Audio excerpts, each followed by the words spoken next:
शुभ प्रभात बच्चों। ये आपकी हिंदी की कक्षा है और आज हिंदी में हम पढ़ने जा रहे हैं पाठ 14। यह एक कहानी है बेटा। आसमान इतना ऊंचा क्यों है।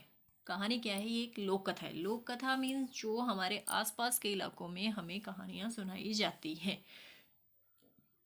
किसी राजा से रिलेटेड हो सकती हैं, किसी इंसान से रिलेटेड हो सकती हैं, या फिर किसी घटना से रिलेटेड हो सकती हैं। हमारे आसपास की कहानियाँ। दोस्तों, सोचा है कभी कि आसमान इतना ऊंचा क्यों है। भी इतना ऊंचा क्यों है आसमान? हम्म इतनी बड़ी धरती है और धरती को बिल्कुल कवर करके रखा है इस आसमान ने। आसमान है कितना ऊंचा? कुतुब मीनार के जितना ऊंचा। कुतुब मीनार भी इतनी बड़ी है, उससे भी ऊंचा है। डैश और डैश आप लोगों को फिल करने हैं। घर से भी के जितना ऊंचा, या फिर स्कूल के जितना ऊंचा। स्कूल से भी ऊंचा है, घर से भी ऊंचा है। किसी का घर अगर 10 मंजिल का भी घर है तो उससे भी ऊंचा है। कुतुब मीनार इतनी ऊंची है, फिर उससे भी ऊंचा है। भाई कितना ऊंचा है ये आसमान। इस पाठ में हम लोग कहानी पढ़ेंगे, बातचीत करेंगे। पाठ में आए नाम वाले, नाम के स्थान पर प्रयोग होने वाले संज्ञा और सर्वनाम दोनों आ गए यहाँ पे, साथ ही विशेषण भी। बताने वाले शब्दों को ढूंढ कर लिखना, चित्र के अनुसार पर्याय शब्द लिखना। ठीक है, ये एक्सरसाइज हम लोग करेंगे। कुछ शब्द यहाँ पर आ रखे हैं। तारीख, तारीख मीन्स दिनांक, डेट। फासला, फासला मीन्स डिफरेंस, स्पेस, दो जगहों के बीच में कितना डिस्टेंस है, कितना स्पेस है। नटखट, नॉटी, शैतान। फटकारना, डांट लगाना, झटकना। झटका देकर हम किसी चीज़ को जब नीचे गिराते हैं उसे कहते हैं झटकना। जल्दी से कहानी स्टार्ट करेंगे, काफ़ी अच्छी कहानी है। आइए इतने ऊंचे आसमान की एक कहानी पढ़ें। ये कहानी मध्य प्रदेश की एक लोक कथा है। देखो, मध्य प्रदेश से रिलेटेड, ऐसा मध्य प्रदेश में कुछ ऐसा हुआ होगा। बात इतनी पुरानी है कि उसकी तारीख, समय या वर्ष भी हम बता नहीं सकते। मगर उस समय धरती और आकाश एक दूसरे के आसपास होते थे, तो काफ़ी टाइम पहले की बात है। लेकिन ना कोई आइडिया है कब की है, किसकी है, क्यों है, कुछ नहीं पता है। बस इतना पता है कि धरती और आसमान बिल्कुल पास पास होते। कितना मजा आता होगा भाई। हाँ, फिर तो सितारे वितारे भी पकड़ लेते होंगे आसानी से, बादल भी पकड़ सकते थे। दोनों में इतनी कम दूरी थी कि लंबे आदमियों के सिर कभी कभी बादलों और तारों को छू लेते थे। भाई काफ़ी मज़ेदार, काफ़ी इंटरेस्टिंग बात है। फिर तो रात को तारों की रोशनी से ही सब काम हो जाते थे। वाह भाई, लाइट का खर्चा भी बच गया, बिजली का बिल भी ना देना पड़ता, तारों से ही काम चल पड़ता। धरती के जानवर, पक्षी और लोग बादलों से बातें भी कर सकते थे। सही है, बादल पर बैठ के आई थिंक फिर तो हम एक जगह से दूसरी जगह जा भी सकते थे। काफ़ी इंटरेस्टिंग है भाई, काफ़ी ज़्यादा। नेक्स्ट पेज पे चलते हैं, पेज नंबर 114, 114। देखो ये औरत है, हाथ से देखो बादल। सही है भी। ऐसे ही समय की बात है, एक गांव में एक बूढ़ी अम्मा रहती थी। वे अकेले ही रहती थी और घर का सारा काम खुद ही करती थी। बूढ़ी अम्मा को घर की साफ सफाई का बड़ा ख्याल था। वो दिन में 4-5 बार घर आंगन पूरा साफ करती थी। जब वे झाड़ू लगाती थी तो खूब धूल उड़ाती, और धूल धूल बादलों को अच्छी नहीं लगती थी। काफी हाइजेनिक दादी हैं, साफ सफाई का बहुत ध्यान रखती हैं। 4-5 बार साफ कर देती हैं घर, और इतनी धूल उड़ाती हैं कि धूल ही धूल कर देती हैं। और वो धूल हमारे बादलों को अच्छी नहीं लगती। तो बादलों ने क्या किया भाई, देखते हैं। एक दिन बूढ़ी अम्मा झाड़ू लगा रही थी तो बादलों को शैतानी सूझी। कर दिया कुछ काम बादलों ने। बादल अम्मा की आंखों के सामने आ गए। अम्मा ने झटक कर हटाया तो बादल अम्मा के बालों पर चढ़ के बैठ गए। अरे बड़े नटखट बादल है भाई। अम्मा को गुदगुदी, गुदगुदी मीन्स टिकलिंग होने लगी। उन्होंने बाल झटक झटक कर हटाए। गुड। अब बादल अम्मा की झाड़ू में लिपट गए। अरे नटखट बादल। झाड़ू पटक पटक कर बादलों को छुड़ाया तो वो पीठ पर जा बैठे। अम्मा को समझाने पर भी बादल ना माने, और अम्मा तो बूढ़ी है भाई, अम्मा की पीठ दुखने लगी। अब बूढ़ी अम्मा ने हिम्मत की, वे खड़ी हो गई और बादलों को दोनों हाथों से धकेलती गई। धक्के से बादलों को आसमान तक पहुंचाया और फिर जोर से धक्का दिया। बूढ़ी अम्मा का धक्का कमाल का कर गया। बादल आसमान बादल समेत जो ऊपर जाने लगा, जाता ही गया और कभी वापिस ही नहीं आया। ये क्या बात हुई भाई?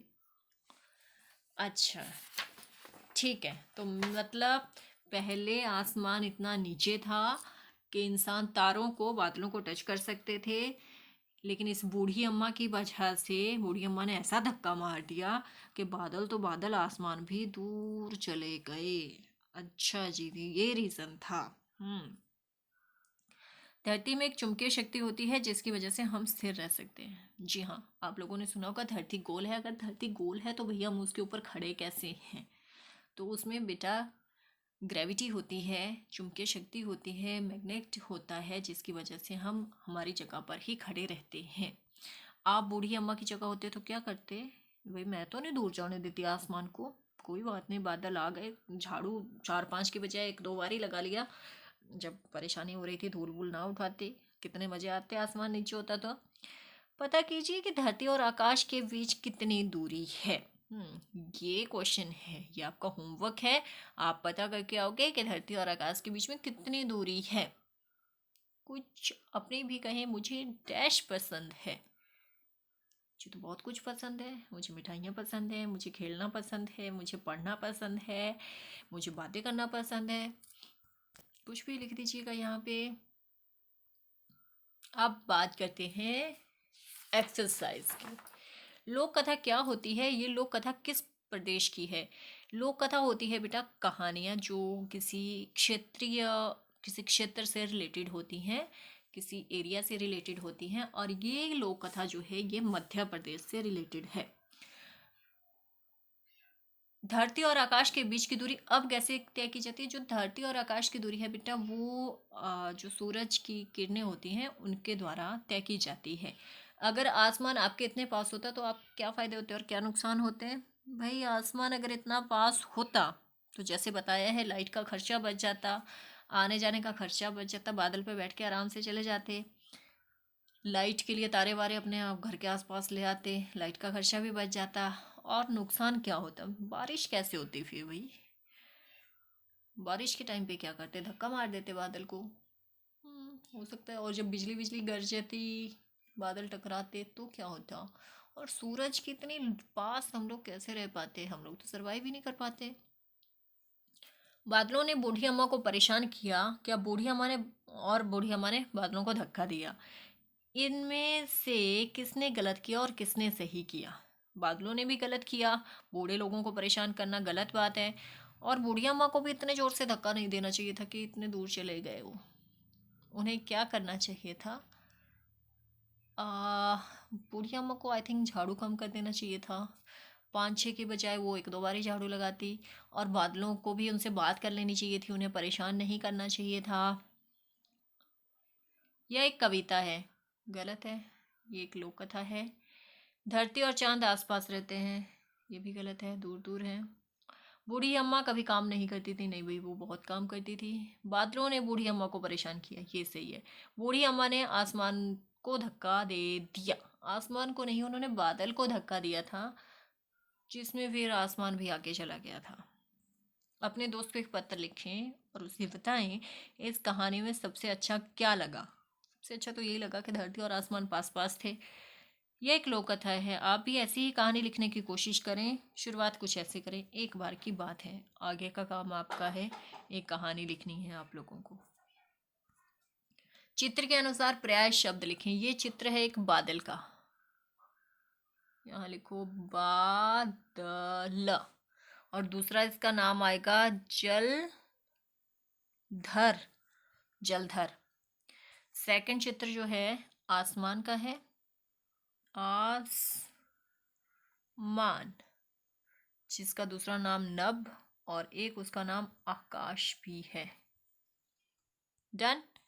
उसके बाद ये है हमारी वसुंधरा, वसुंधरा धरती भी जिसे हम कहते हैं और धरा भी कहते हैं। डन। इसके बाद आप लोगों को जजमेंट ही करनी, आई थिंक। लोक कथा पढ़कर उस पर बातचीत करना। बातें तो हमने खूब की। चित्र के अनुसार पर्याय शब्द भी लिख लिए। पाठ में आए नाम वाले के स्थान पर और विशेषता वाले शब्द ढूंढकर लिखना। ठीक है, उसकी लिस्ट हम लोग बना लेंगे नोटबुक में। इसके बाद मस्ती की पाठशाला 22 अप्रैल को पृथ्वी दिवस अर्थ डे मनाया जाता है। क्यों मनाया जाता है? ताकि हम अपने अर्थ के लिए कॉन्शियस रहें और ऐसे काम करें जो धरती के लिए फ़ायदेमंद हों, जैसे पौधे लगाना, कूड़ा कचरा जो है ऐसे वैसे इधर उधर नहीं फेंकना चाहिए, उसे प्रॉपर डस्टबिन में डालना चाहिए। मिट्टी इकट्ठी करनी है, ये तो नहीं पॉसिबल है, अभी आप लोग घर पे हो इसलिए क्लास एक्टिविटी को छोड़िए। कहानी जरूर रीड कीजिएगा, रीडिंग का वीडियो भी मुझे सेंड कीजिएगा। अच्छी कहानी है, लोक कथा है, किसी एरिया से रिलेटेड है। रीडिंग का वीडियो ज़रूर सेंड कीजिएगा बेटा। Okay, thank you, have a good day.